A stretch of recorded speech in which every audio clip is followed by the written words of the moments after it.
Hello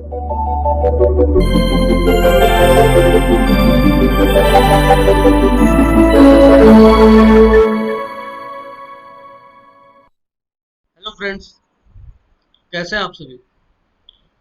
आप सभी का स्वागत है मेरे YouTube चैनल पर।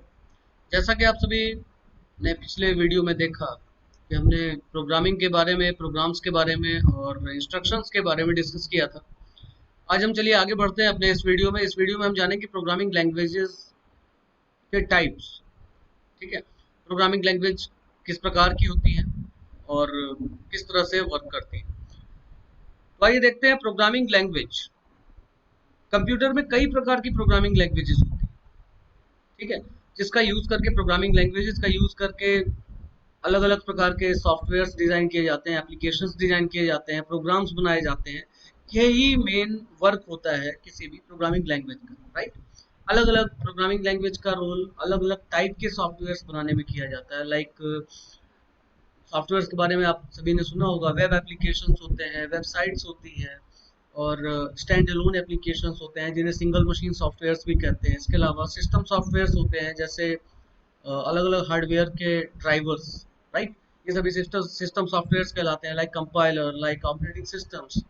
These are system softwares actually. तो सिस्टम सॉफ्टवेयर बनाने के लिए अलग लैंग्वेजेस का यूज होता है, एप्लीकेशन सॉफ्टवेयर्स बनाने के लिए अलग लैंग्वेजेस का यूज होता है, stand alone single machine software बनाने के लिए अलग टाइप की लैंग्वेज यूज होती है। वेब एप्लीकेशन बनाने हैं, वेबसाइट्स बनानी है, यहाँ पर सर्वर प्रोग्रामिंग है, यहाँ पर अलग प्रोग्रामिंग लैंग्वेजेस का यूज किया जाता है। तो डिफरेंट टाइप के, डिफरेंट इन्वायरमेंट के सॉफ्टवेयर्स के लिए डिफरेंट प्रोग्रामिंग लैंग्वेजेस यूज की जाती है। तो बेसिकली अगर हम बात करें, जब से प्रोग्रामिंग लैंग्वेजेस बनाई गई, जब से कंप्यूटर स्टार्ट हुआ, तब से लेकर आज तक जितनी भी प्रोग्रामिंग लैंग्वेजेस हैं, बेसिकली उनको दो भागों में बांटा गया, राइट। दो भाग देखिए कौन कौन से हैं। फर्स्ट, यहाँ पर देखिए प्रोग्रामिंग लैंग्वेज को दो भागों में हम दिखा रहे हैं। यहाँ पहला जो पार्ट है, इसका जो पहला टाइप है, लो लेवल प्रोग्रामिंग लैंग्वेज। ठीक है, ये देखिए इसकी डेफिनेशन लिखी हुई है। क्या बोल रही है इसकी जो डेफिनेशन है, ऐसी प्रोग्रामिंग लैंग्वेज जिनको समझना यूजर के लिए बहुत टफ होता है, बहुत कठिन होता है, मुश्किल होता है। यानी अगर आपके सामने प्रोग्रामिंग लैंग्वेज, लो लेवल की प्रोग्रामिंग लैंग्वेज लिखी हुई है, प्रोग्राम लिखा हुआ है, तो यूजर यानी हम बिल्कुल भी समझ नहीं पाएंगे उसको, बिल्कुल कुछ भी समझ में नहीं आएगा। लेकिन यही प्रोग्रामिंग जो लो लेवल की होती है, ये कंप्यूटर को फटाफट समझ में आती है, उसको तुरंत समझ में आती है, डायरेक्ट समझता है कंप्यूटर। ठीक है, इसीलिए इसको मशीन फ्रेंडली या कंप्यूटर फ्रेंडली भी कहा जाता है। इनमें कौन सी लैंग्वेज आती है? Binary and machine language, like assembly language, ये सभी कहलाती हैं low level programming languages, right. Then इसके बाद जो दूसरा टाइप होता है वो कहलाता है high level programming language. Here, high level programming language. High level की पहचान क्या होती है? हाई लेवल प्रोग्रामिंग लैंग्वेज ऐसी लैंग्वेज को कहा जाता है जो यूजर को तुरंत समझ में आती है। मतलब हम हैं, हम अगर कोई प्रोग्रामिंग लैंग्वेज टाइप कर रहे हैं, कोई प्रोग्राम टाइप कर रहे हैं, तो उसको देख करके हम ये अंदाजा लगा सकते हैं कि इस प्रोग्राम से क्या काम होने वाला है, ये प्रोग्राम क्या ऑपरेशन परफॉर्म करेगा, राइट। इस प्रोग्राम को रीड करके कंप्यूटर क्या काम करेगा, क्या आउटपुट देगा, क्या रिजल्ट आएगा।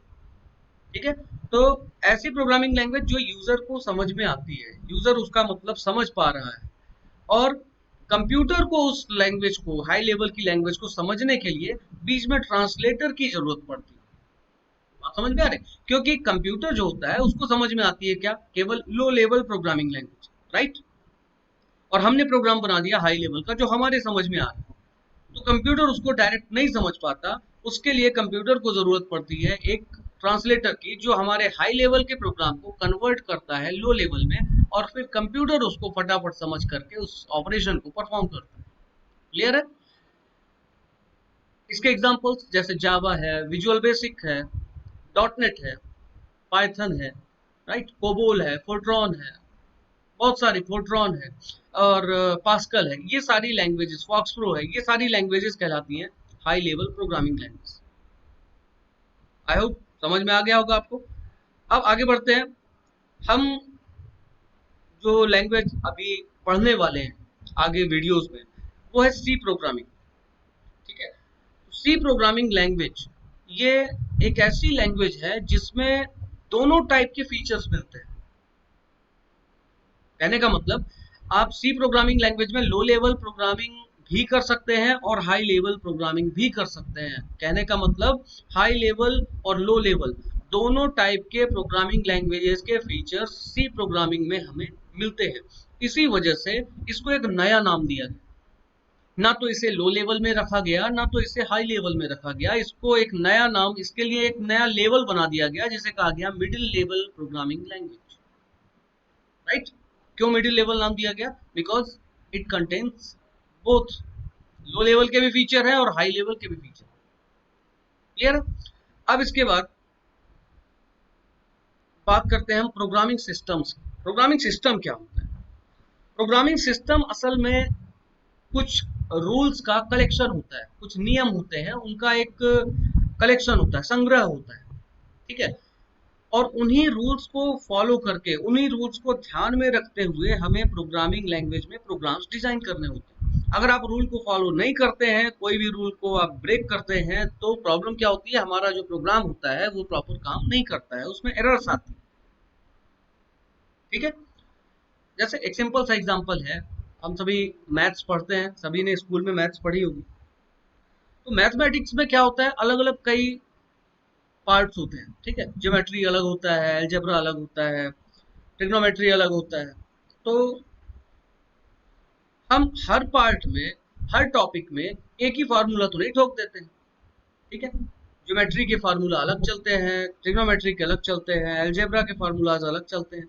ऐसा तो नहीं है कि हम एक ही फार्मूले को उठाएंगे और सभी जितने भी टाइप की मैथ्स होती है सब में हम वही फार्मूला लगा देंगे। ऐसा नहीं होता ना। सेम उसी तरह से अलग अलग जो प्रोग्रामिंग लैंग्वेजेस होती हैं, सब एक प्री डिफाइंड, एक पहले से डिफाइंड होता है प्रोग्रामिंग सिस्टम, उसके रूल्स को फॉलो करते हैं। ठीक है? आइए देखते हैं, जैसे कुछ प्रोग्रामिंग सिस्टम्स डिफाइंड है, जो हैं बहुत सारे प्रोग्रामिंग सिस्टम्स, लेकिन हम बात करते हैं कुछ जो बहुत ही फेमस और बहुत ही इंपॉर्टेंट प्रोग्रामिंग सिस्टम्स हैं, जिनमें से एक है प्रोसीजरल ओरिएंटेड प्रोग्रामिंग सिस्टम। इसको हम पीओपीएस, दैट इज पॉप्स भी बोलते हैं। फिर है object oriented programming system, it is called OOPS also, इसको ऊप्स भी कहा जाता है। Then function oriented programming system. ये सभी कुछ इंपॉर्टेंट प्रोग्रामिंग सिस्टम्स हैं। इसके अलावा और भी बहुत सारे होते हैं, मॉड्यूलर प्रोग्रामिंग सिस्टम होता है, ठीक है, स्ट्रक्चरल प्रोग्रामिंग सिस्टम होता है, और भी कई प्रोग्रामिंग सिस्टम्स होते हैं, बट ये कुछ इंपॉर्टेंट प्रोग्रामिंग सिस्टम जो आपके सामने है। अब इसके बाद जो लैंग्वेज हम पढ़ने वाले हैं, सी प्रोग्रामिंग। राइट?